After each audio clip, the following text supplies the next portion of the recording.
हाँ नमस्कार प्रिय विद्यार्थियों, स्वागत है आप सभी का आज की इस कक्षा में। हम पढ़ रहे हैं अनिवार्य हिंदी कक्षा 12वीं पद्यखंड से। आज रघुवीर सहाय का पाठ है और कविता का नाम है कैमरे में बंद अपाहिज। जैसे कि कल मैंने आपको इस कविता का परिचय पढ़ाया था कि दूरदर्शन का एक स्टूडियो है।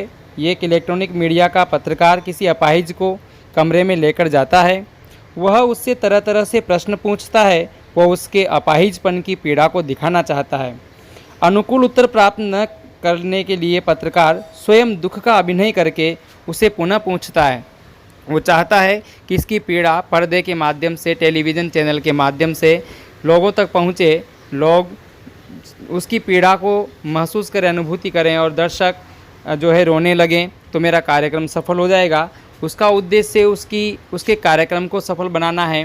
कारोबारी दबाव है न कि, और उस कारोबारी दबाव के चक्कर में वह जो टीवी का जो उद्घोषक है चैनल का, वो किस हद तक गिर जाता है, कितना संवेदन शून्य हो जाता है, इस कविता में हमें समझना है।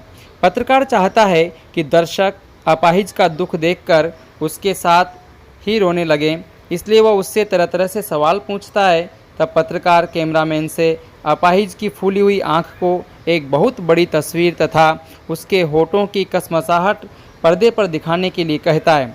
जब वो अपने उद्देश्य में कामयाब नहीं होता है, जब वो अपाहिज को नहीं रुला पाता है, दर्शकों को नहीं रुला पाता है, तो फिर केवल अंत में उसकी आँख में को बड़ा करके दिखाकर उसकी पीड़ा को दर्शकों तक पहुंचाता है। पत्रकार को अपने उद्देश्य में सफलता नहीं मिलती तो वह कैमरा बंद करने को कहता है, क्योंकि पर्दे पर समय की कीमत होती है।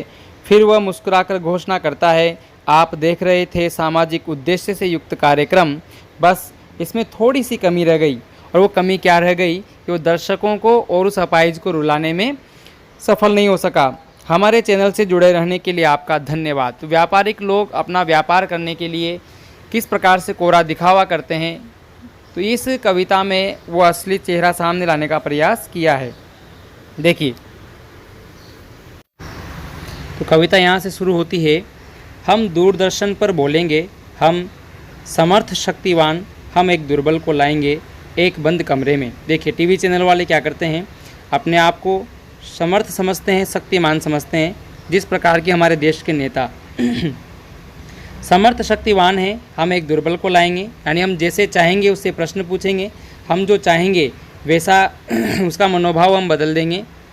दूरदर्शन एंड टेलीविज़न, समर्थ यानी कार्य करने में सक्षम, शक्तिवान यानी शक्तिशाली, दुर्बल यानी कमज़ोर, अपाहिज यानी अपंग विकलांग, खुद यानी स्वयं, इशारा यानी संकेत, कोशिश यानी प्रयत्न, अवसर यानी मौका, रोचक यानी रुचिकर और इंतज़ार यानी प्रतीक्षा, फूली हुई यानी सूजी हुई, तस्वीर यानी चित्र, कसमसाहट यानी बेचैनी, अपंगता, विकलांग होने की अवस्था, पीड़ा यानी दुख, वक्त यानी समय, कसर यानी कमी। देखिए, हम दूरदर्शन पर बोलेंगे, हम समर्थ शक्तिवान, हम एक दुर्बल को लाएंगे एक बंद कमरे में। दूरदर्शन का जो उद्घोषक है, जो वहाँ पर बोलता है पर्दे पर, बताता है कि वो मीडिया अत्यंत शक्तिशाली और सामर्थ्यवान है। वह अपनी बात को प्रसारित करके दूर तक लोगों को प्रभावित कर सकता है। वह स्टूडियो के एक बंद कमरे में एक कमज़ोर मनुष्य को बुलाएगा। उस दुर्बल व्यक्ति से कैमरे के सामने पूछेगा। क्या पूछेगा वो? उससे पूछेंगे तो आप क्या अपाहिज हैं, बताओ। वो अपाहिज है, सबको दिख रहा है कि वो अपाहिज के रूप में कैमरे में बैठा हो, फिर भी उससे पूछेगा क्या आप अपाहिज हैं। अगर किसी की एक आँख फूटी हो और उससे पूछा जाए क्या आप एक आँख से लाचार हो, तो क्या वो सही लगेगा? लेकिन ऐसा प्रश्न क्यों पूछा जाता है? केवल और केवल उसकी पीड़ा को कुरेदने के लिए। उससे पूछेंगे क्या आप अपाहिज हैं, आप क्यों अपाहिज हैं, तो बताओ क्या वो उत्तर देगा कि नहीं, मैं जानबूझकर अपाहिज हुआ हूँ, मुझे मज़ा आ रहा था इसलिए मैं अपाहिज हूँ। बताओ आप कैसे कैसे बेतुके प्रश्न करते हैं। लेकिन ये जो बेतुके प्रश्न किए जा रहे हैं वो क्यों किए जा रहे हैं? केवल उस व्यक्ति की पीड़ा को कुरेदने के लिए, समझिए आप, उसके घावों को और अधिक बढ़ाने के लिए। पर्दे पर पूछा जाएगा क्या आप अपाहिज हैं, तो आप क्यों अपाहिज हैं? आपका अपाहिजपन तो दुख देता होगा। हाँ, नहीं, सुख देता है साहब। अरे दुख ही देगा और क्या देगा? फिर भी उससे ये प्रश्न पूछा जा रहा है, आपका अपाहिजपन तो दुख देता होगा, देता है? कैमरा दिखाओ इसे बड़ा बड़ा, इस प्रकार से बोलेगा। हाँ तो बताइए, आपका दुख क्या है, जल्दी बताइए, ये दुख बताइए। बता नहीं पाएगा, वो जल्दी करेगा, जल्दी बताइए, जल्दी बताइए। अच्छा, वो जल्दी क्यों बोल रहा है? वो जल्दी इसलिए बोल रहा है कि उनके टीवी चैनल पर एक एक पल की कीमत है। वो सामने वाले की पीड़ा को नहीं समझ पा रहा है कि वो क्या बताएगा, कैसे बताएगा, क्या उसके पास बताने के लिए शब्द भी होंगे या नहीं होंगे। इतनी संवेदनशीलता कहाँ है इन लोगों में। यही इस कविता का मुख्य उद्देश्य है, इन लोगों की, व्यापारी वर्ग के लोगों की संवेदन शून्यता को उजागर करना इस कविता का मुख्य उद्देश्य है। तो देखिए, उस दुर्बल व्यक्ति से कैमरे के सामने पूछेगा कि आप विकलांग हैं। वो उससे पुनः पूछेगा आप विकलांग कैसे हो गए। कोई उत्तर प्राप्त न होने पर उद्घोषक उसको प्रेरित करने के लिए पूछेगा आपकी विकलांगता होने से दुख होता होगा, होता है ना। उद्घोषक कैमरा मैन से उस दृश्य को बड़ा करके दिखाने को कहेगा। उस विकलांग से पुनः पूछेगा हाँ बताइए आपका दुख क्या है, जल्दी कीजिए, अपने दुख के बारे में बताइए। परंतु अपंग व्यक्ति अपने दुख के बारे में कुछ नहीं बता पाएगा, केवल उसका चेहरा जो है वो रुआंसा हो जाएगा, दुखी हो जाएगा। सोचिए, बताइए आपको अपाहिज होकर कैसा लगता है, बताइए आप कैसे, बेतुके प्रश्न है, कैसा यानी कैसा लगता है। हम खुद इशारे से बताएंगे कि क्या ऐसा। सोचिए, बताइए। जब वो अपने शब्दों के माध्यम से अपनी पीड़ा को व्यक्त नहीं कर पाएगा, वो अपाहिज, तो फिर वो कैमरामैन या उद्घोषक जो है, वो उद्घोषक स्वयं अपने इशारे से बता कि आपको ऐसा लगता है, वैसा लगता है, कुछ नहीं तो हाँ हुंकारा जो है इससे भरवाने का प्रयास किया जाएगा। सोचिए, बताइए, थोड़ी कोशिश करिए, यह अवसर खो देंगे आप। हाँ, मानो को बहुत बड़ा अवसर दे दिया गया उसको टीवी पर लाकर भी इन्होंने बहुत बड़ा काम कर दिया हो, जैसे उसको लोकप्रिय बनाने वाले। अरे उसकी अपंगता को बेच रहे हो आप, उसकी विकलांगता को बेच रहे हो आप, लेकिन उसको ऐसा एहसास करवाया जाएगा कि जैसे इसके लिए बहुत बड़ा अवसर दे दिया गया हो टीवी पर लाकर लोकप्रिय होने का। थोड़ी कोशिश करिए। आप जानते हैं कि कार्यक्रम रोचक बनाने के वास्ते हम पूछ कर उसको रुला देंगे, यानी वो लोग उससे पूछ कर उसको रुला देना चाहते हैं ताकि उसको रोता हुआ देखकर उस टीवी चैनल को देखने वाले दर्शक रो पड़ें और उनका कार्यक्रम सफल हो जाए और उनका जो उद्देश्य है वो पूरा हो जाए। तो दूरदर्शन का उद्घोषक विकलांग व्यक्ति से कहेगा अपने दुख के बारे में सोचकर हमें बताइए कि विकलांग होकर आपको कितना दुख होता है। वह कोई उत्तर नहीं देता तो उद्घोषक स्वयं उसके दुख का अभिनय करके संकेत से उसे बताएगा। फिर पूछेगा आपको अपनी विकलांगता को देखकर ऐसा ही लगता है ना। कोशिश कीजिए, उत्तर दीजिए कि आप दूरदर्शन के लाखों करोड़ों दर्शकों को अपना दुख बताने का ऐसा बहुमूल्य मौका अपने हाथ से जाने देंगे। उद्घोषक दर्शकों को बताएगा कि वो तरह तरह से प्रश्न पूछकर यह विकलांग व्यक्ति को रुलाना चाहता है, जिसे देखकर दर्शक भी रो पड़ें और कार्यक्रम सफल हो जाए। क्या दर्शक उसके रोने की प्रतीक्षा कर रहे हैं? यह स्वगत कथन है और पूछा नहीं जाएगा। यह प्रश्न पूछा नहीं जाएगा। इंतज़ार करते हैं आप भी उसके रो पड़ने का, करते हैं, लेकिन ये प्रश्न पूछा नहीं जाएगा। ये उनके मन में चलने वाला प्रश्न है कि हर दर्शक भी कहीं ना कहीं ये इंतज़ार कर रहे होंगे कि कब रोएगा। ठीक है, तो इस प्रकार से ये उद्घोषक दर्शकों को बताएगा कि तरह तरह से प्रश्न पूछकर हम पूछ कर उसको रुला देंगे। इंतज़ार करते हैं आप भी उसके रो पड़ने का, करते हैं। यह वो उसके मन की सोच है जो यहाँ पर अभिव्यक्त की गई है कि जो उद्घोषक है वो उस समय क्या सोच रहा होता है। उस समय वह यह सोच रहा होता है कि मैं इस प्रकार के प्रश्न पूछ कर इसको रुला दूंगा। शायद दर्शक भी इसी चीज़ का इंतज़ार कर रहे होंगे, तो उसको रुला देना चाहता है। यही इनका मुख्य उद्देश्य है। प्रस्तुत काव्यांश में प्रश्न पूछने वाला कौन है तथा वो किससे पूछ रहा है, प्रश्नकर्ता संकेत से क्या बताना चाहता है, इंतज़ार करते हैं आप भी उसके रो पड़ने का। इस कथन में कौन किसके रो पड़ने का इंतज़ार कर रहा है? दर्शक उस अपाहिज के रो पड़ने का इंतज़ार कर रहे हैं। ये उसकी दूरदर्शन कर्मियों द्वारा पीड़ित और अपाहिज लोगों के दुख को बेचने की वस्तु की तरह पेश करने की प्रवृत्ति पर व्यंग्य किया गया है। इस अंश में मीडिया कर्मियों की हृदयहीनता का सजीव चित्रण किया गया है। पाठ में बिल्कुल जो है मुक्त छंद में पाठ लिखा गया है। खड़ी बोली हिंदी भाषा का प्रयोग हुआ है। भाषा एक संवादात्मक भाषा है। ठीक है, तो ये मैंने कुछ इसके कला पक्ष के बारे में बताया आपको। तुक विहीन छंद है, इसमें मुक्त छंद है। सोचिए, बताइए आपको अपाहिज होकर कैसा लगता है, पूछ पूछ कर, इसमें पुनरुक्ति प्रकाश अलंकार है, पूछ पूछ कर, इस पंक्ति में पुनरुक्ति प्रकाश अलंकार है, सरल सुबोध खड़ी बोली का प्रयोग हुआ है। ठीक है, भाव पक्ष क्या है, देखो इसका भाव पक्ष क्या है इस पद्यांश का।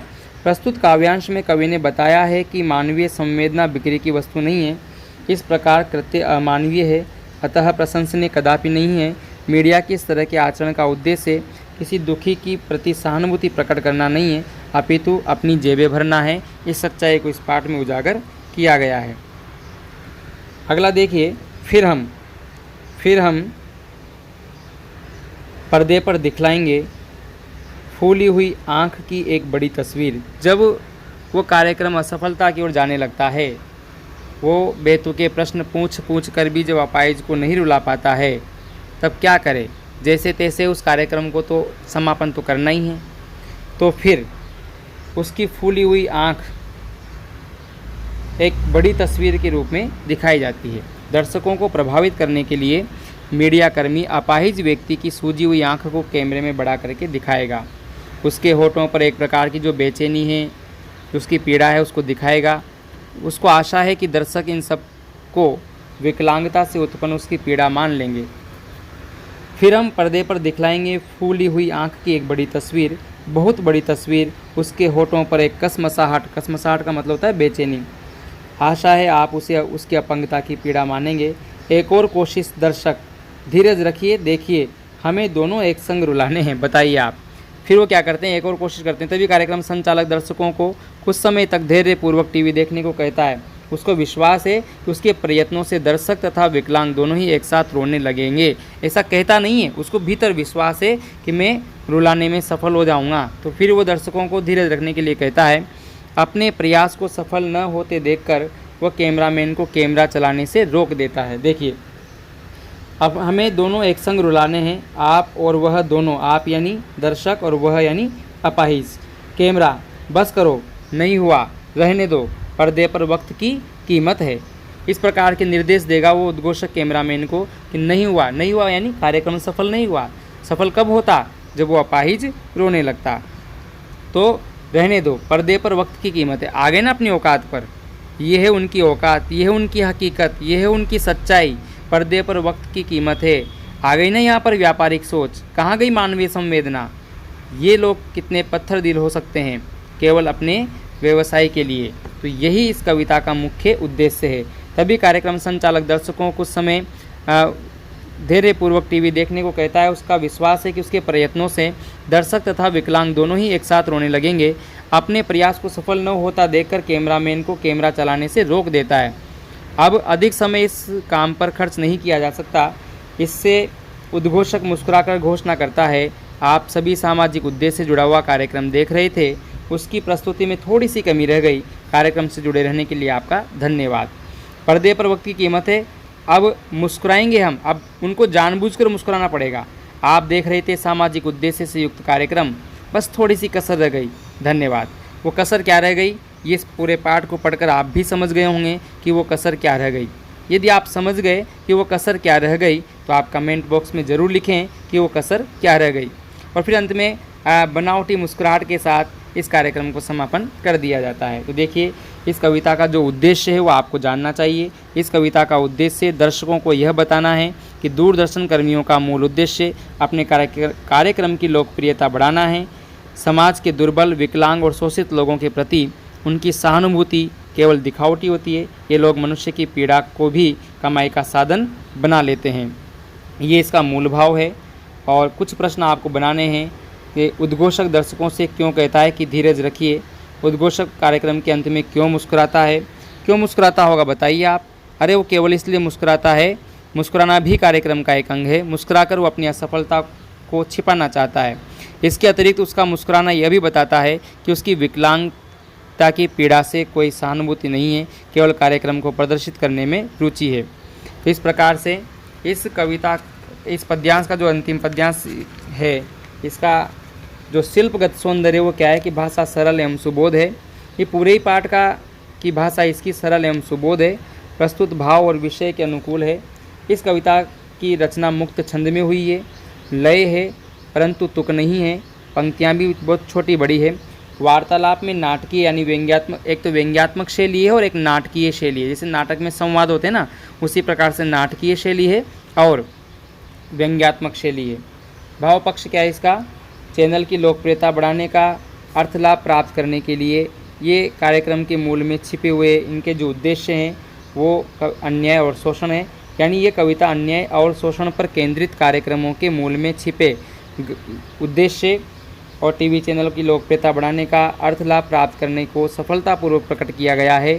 कवि ने इसकी मानवता के विरुद्ध अपराध माना है, इसकी असामाजिक, अप्रशंसनीय तथा अनुचित बताया है। इस प्रकार से पूरा पाठ आपके समझ में आ गया होगा। एक प्रश्न जो मैं आपके लिए छोड़ता हूँ, इसका आपको उत्तर अपनी कॉपी में लिखना है। और वो प्रश्न ये है कि पर्दे पर वक्त की कीमत है कहकर कवि ने पूरे साक्षात्कार के प्रति अपना नज़रिया किस रूप में रखा है? आप अपने शब्दों में इस प्रश्न का उत्तर जरूर दें। तो पूरी कविता सरल सुबोध भाषा में लिखी गई है, नाटकीय शैली है, व्यंग्यात्मक शैली है, प्रसाद गुण है और करुण रस विद्यमान है। कौन सा रस विद्यमान है? करुण रस। यानी हमारे मन में उस व्यक्ति के प्रति एक शोक का भाव उत्पन्न होता है, दुख का भाव उत्पन्न होता है, इसलिए करुण रस है। ठीक है, तो आज के लिए और इस वीडियो के लिए इतना ही। धन्यवाद।